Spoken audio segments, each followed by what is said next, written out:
The following segment is sponsored by Hewitt's Garden Center. Last week we talked about scheduling our seed starting, and we're right in the thick of things now, coming into the middle of March. So this is when a lot of our seeds want to get started. You'll read on the back of, for instance, the eggplant package here that I'm about to start. It'll say 8 to 10 weeks before planting date. That'll be the second week of May. So now is about the right time to get my eggplant seeds started. There's lots of stuff you can use to start them. A lot of people will use these. We used to call them peat pots, but they're made out of cocoa fiber now, and they can dissolve right into the ground, so you can plant right into those and then plant them right into the ground later. I like to use these little cells like this. They're plastic and they're reusable, so I like to use those.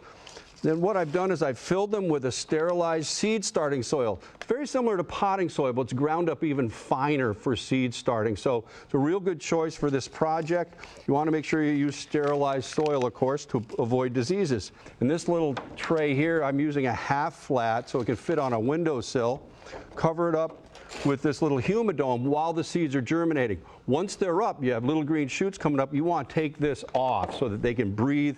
You might even set up a little fan blowing on them. But the crucial thing with seeds is, of course, warmth. So if you keep your house cool, you want a little warming mat to go under this. If your house is 70 degrees or so, 68, that should be fine for them without the seed starting mat. But light's the big one. You want light, very bright light. So even in a windowsill, you may want to add supplemental light, and you can use fluorescent lights or incandescent grow lights like this, but they need to be very close, just above the plants. The further away it is, you really don't get much benefit out of it. So it wants to be just far enough away that you're not scorching the plants, believe it or not. And they'll want to run for about 14 hours a day. So time it right, get your seeds started now for the next 3 or so weeks. Get them ready for your garden in mid-May, and you'll be off and running. For Hewitt's Garden Centers, this is Peter Bowden.